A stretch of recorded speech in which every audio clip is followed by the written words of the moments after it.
How do you go about describing your favorite superhero? You probably start with, what the genre is known for, their superpowers. So, Spider-Man, as the name goes, is a dude who can shoot webs and climb on walls. He's pretty durable and super strong, like punch the Hulk into space strong.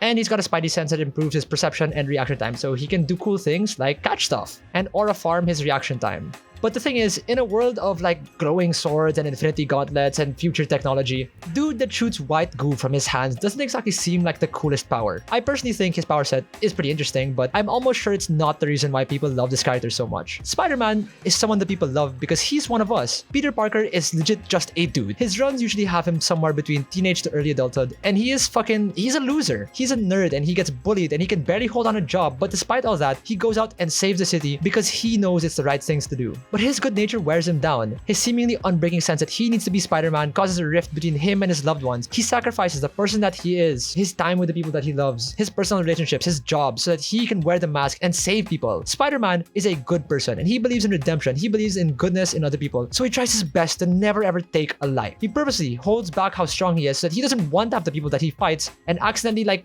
kill them. Even if sometimes he wants to, he tries his absolute hardest not to end someone, but he struggles with the rage that he has in him, especially when the people that he loves gets hurt and he wants to let it out. And this life of being a hero, or trying not to be, has caused people in his life to get hurt, or worse, die on his watch. So Peter is in this constant state of learning what it takes to be a hero, learning what it takes to do the right thing, learning what it means to lose people, and learning how to control his anger. He is fundamentally someone who is still developing and trying his very best at it, but still failing, but getting up to try again. He is someone like us, not some god who knows what he needs to do. He's a person just trying to figure out who he is and how he needs to live his life so that he can help the most amount of people. He is fundamentally somebody that is trying to learn how to be a hero.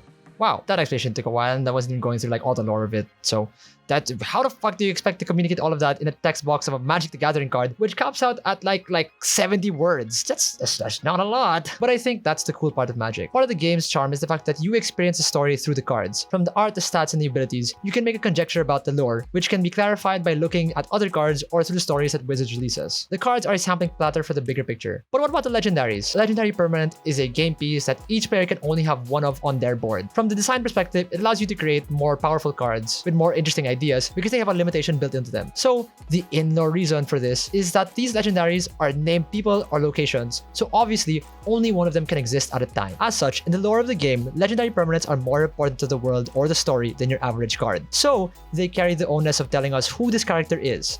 And we go back to our main point. How do you summarize a character into a card's small-ass text box? Let's look at someone who is a lot like Spidey. Someone whose abilities have become iconic, but whose true status as a legendary is because of who they are as a person. Captain America. Cap lets you unequip an equipment and throw it around to deal damage to show one of Cap's signature abilities, which is that he likes to bounce his shield around. But that is such a reduction of who Captain America is. He has a super soldier serum. He's really strong, but more than that, his personality is someone who believes in the cause. He stands up for others, and he is totally unapologetically the good guy. But I get why you can't show that on a card. How do you even do that? How do you fit all of those abilities and characteristics onto this piece of cardboard and let it remain both a balanced, but more especially easy game piece to use? And given its difficulty, how is the web slinger any different? Let's take a very close look, starting with what mana he is. White and blue seems like an odd pairing for people who don't know Magic because Spidey's costume is red and blue. Why wouldn't he just be those colors? To understand that, we need to explain some of the philosophy behind Magic. White is the color of peace for the masses. White prioritizes the collective over the individual and does what it can to stop anything that would hurt the harmony of the collective. So it's things like law and community.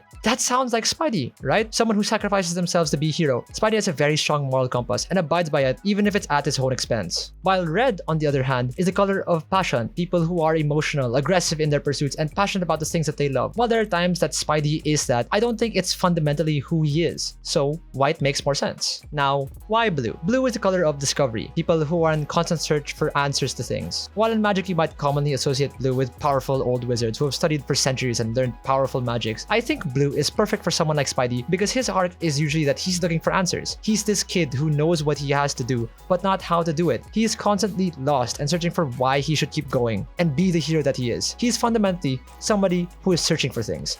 And he's also a nerd, so yeah. But the color is just the icing on the cake. The real meat is in the text of what Spidey does. When he attacks, he taps an opposing creature and puts a stun counter on it. So for the uninitiated, Tapping a creature is very important in Magic. You tap a creature to attack, you tap a creature to use its ability if it has this symbol, and a stun counter prevents untapping for 1 turn.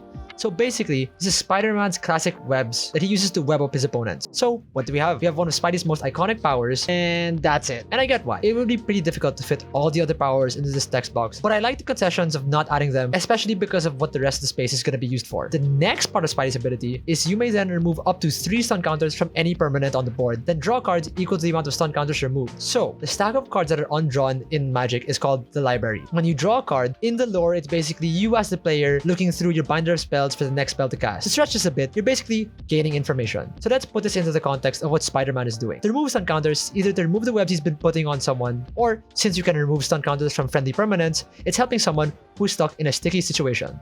And every time Spidey saves someone, he draws a card, which is learning a lesson. This last line of text is one of the only cases in all of Marvel's Magic cards that show off not just the superpower, but the personality of the hero that it's on. It's telling us that Spider-Man is someone who comes in, webs up the bad guy, and rescues people. And he might not know who exactly he is or how best to do his job, but as he does his hero shit, as he saves people, he learns a lesson of what it means to be a hero. And that, in the amount of words you can reasonably fit into a Magic card, that's amazing. The game designers have shown us both Spidey's powers and who he is as a person. Props to them. I get that people have a problem with Universes Beyond. I get that it kind of stomps on the cool, unique worlds that Magic has built. But you have to admit, it's pretty amazing design that you can summarize a character who has like 30 years of lore in 60 words. This is part of what I think the magic of Magic the Gathering is. That you can take all this story and squish it into this small cardboard box and still have it be legible for your players. So Wizards, fuck it. You're doing a good job. I also did not realize that this was it's a whole ass set and not just like 4 cards from Universes Beyond. So I guess we'll see how cool the set is. Anyway, that is all I got. Goodbye.